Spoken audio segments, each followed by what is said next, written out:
It's time to take a look at what's happening around Wyoming for Monday, February 10th. I'm Wendy Corr, bringing you headlines from the Cowboy State Daily newsroom, brought to you by the Wyoming Senior Olympics. Experience the excitement of the Winter Games, February 20th through the 22nd in Pinedale, and support the SAFE initiative. For event details and the full schedule, visit WyomingSeniorOlympics.com. The climate for wind and solar power has been getting downright chilly in the Cowboy State, but no one in that sector appears to be too worried just yet. That's despite recent executive orders from President Donald Trump calling for a moratorium and review of wind leases, and a string of bills in the Wyoming legislature that seek to place moratoriums on more renewables. Cowboy State Daily's Renee Jean reports that there are several major renewable energy projects in the works in Wyoming. A lot of them in Wyoming already have their permits. They're located on private land. So Trump's orders really only affect federal permits. Most of them don't think that that can be retroactive. A lot of them are hoping that tax credits stick around. That was passed through Congress. Changing that would take another act of Congress. It's not just an executive order type of thing. On the flip side, Albany County is hoping that the Trump executive orders can be retroactive because they're wanting to see the Rail Tie Wind project stopped. Wyoming Wind has attracted lots of developments to the Cowboy State and is expected to create thousands of jobs. Sammy Cyrus, a senior at Du Bois High School, is an exceptional wrestler. He won his 100th match at the end of January, and he's preparing for his final attempts to win Wyoming's regional and state championships. What makes him even more exceptional is that he's done it as a double amputee. Cyrus lost the lower halves of his legs as a child, but Cowboy State Daily's Andrew Rossi reports that his talent, determination, and sportsmanship make him as tall in stature as any other high school athlete. Sammy Cyrus lost the lower half of both of his legs before he was 8 years old, and he not only found a sport that he could do, which is wrestling, he's succeeding in that sport. He's got over 100 matches that he's won already, and it's something that's helped him cultivate himself and make his disadvantages into advantages. He's just got such a mindset, having to struggle through such adversity at such a young age and then building on those disadvantages, making them his strengths. Those are going to take him places, and right now the places he wants to be taken to are the regional and state championships here in Wyoming, and he's got a good shot at going at it. Cyrus will face quality wrestlers at the regional and state tournaments. That's why he's giving everything he can to his training, eager to culminate his high school wrestling career with victories in Wyoming. The jerky aisles at convenience stores across Wyoming and Montana are so long and stacked with choices, a shopper might reasonably spend an hour examining every flavor available in this cornucopia of seasoned protein.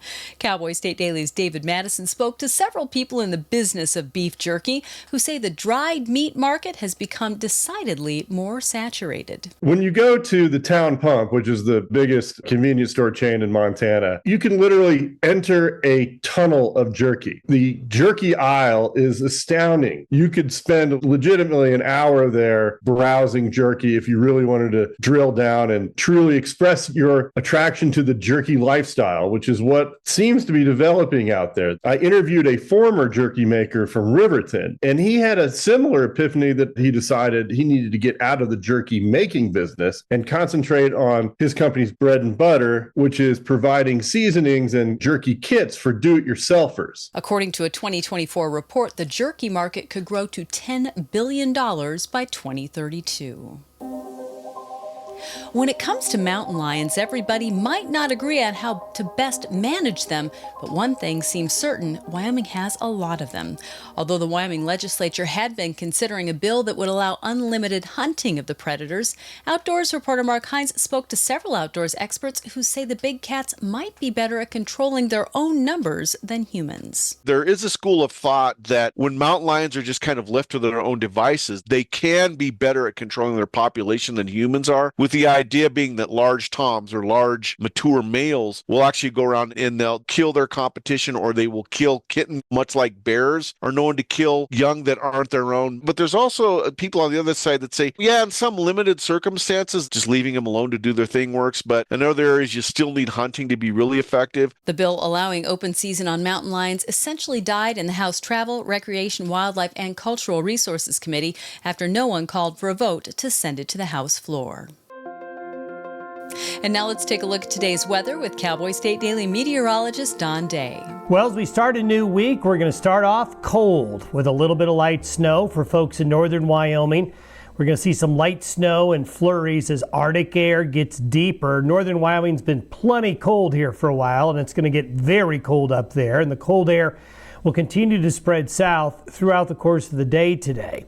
So a little bit of light snow in the north, very cold elsewhere. Then a few flurries and light snow showers will spread into central and eastern Wyoming overnight tonight into early Tuesday. Then as another push of Arctic air, which will send temperatures in many areas of the state below zero Tuesday night and Wednesday morning, will be overrun by a little bit of Pacific moisture. And we could see some snow, nothing really heavy, but some light to moderate snowfall will occur across the southern half of Wyoming late Tuesday into Wednesday, making for icy roads and highways. And temperatures from tonight through Tuesday, through Wednesday, through Thursday, statewide will be very, very cold, with most areas in the single digits and a lot of the central and the north and the western valleys going far below zero. You can get Don's full forecast on the Cowboy State Daily website. I'll be back in just 15 seconds with more news. Wyoming Relay provides telephone access for people with hearing loss and access for people with speech disabilities. We offer services and specialized equipment at no cost to you. No matter what your level of hearing loss or speech disability, Wyoming Relay can help. 2 young Big Piney men were charged with first-degree murder in the apparent death by bow shot of a third man. 19-year-old Rowan Littauer and 18-year-old Orion Schlesinger were charged Friday with first-degree murder and other felony charges. Court documents allege the men worked together to barge into the Big Piney home of 23-year-old Dakota Farley and fatally shoot him with 2 compound bow arrows.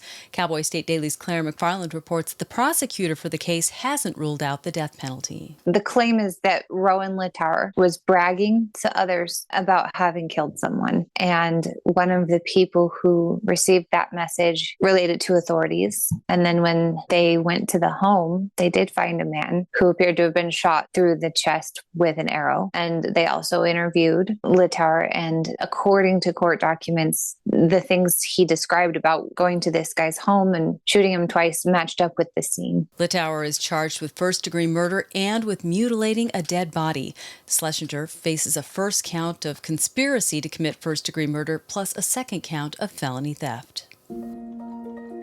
Well, over the past century, Wyoming has modernized, evolving from a rugged frontier state into a hub of industry and energy. Despite its economic and cultural advancements, though, one thing remains true. Wyoming has an abundance of single men.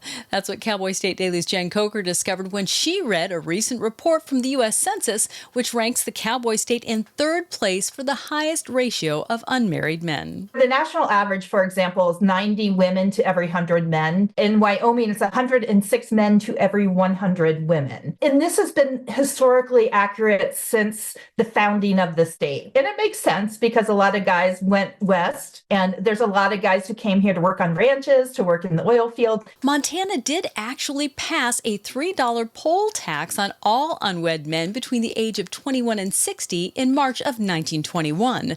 The money raised was dog-eared for a widow's fund to help those women who may have benefited from the financial support of the unmarried men.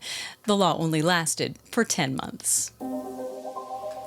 There's a 300-foot asteroid on a collision course with the Earth. It could impact the planet in 400 years or 4,000 years, or if we're really unfortunate, within the next decade.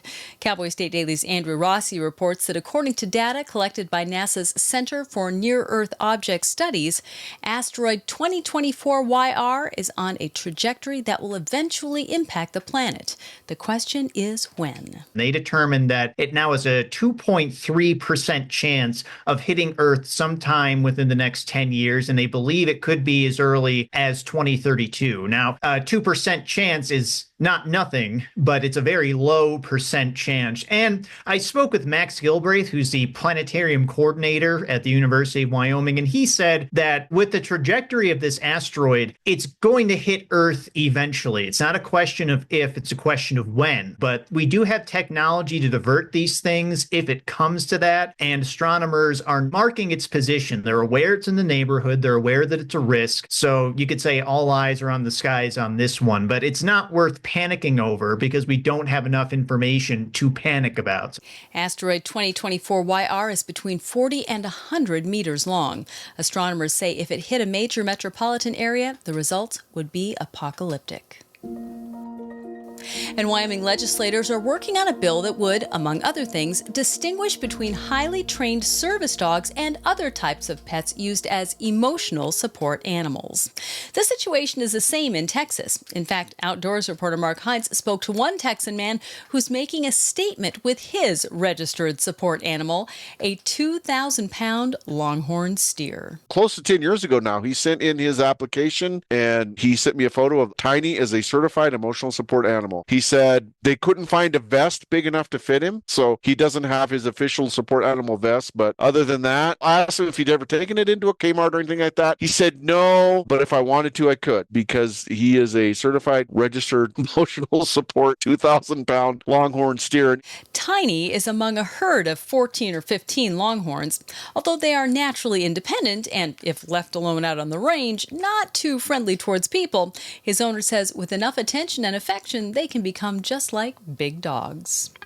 And that's today's news. Get your free digital subscription to Wyoming's only statewide newspaper by hitting the daily newsletter button on cowboystatedaily.com. And you can watch this newscast every day by clicking subscribe on our YouTube channel.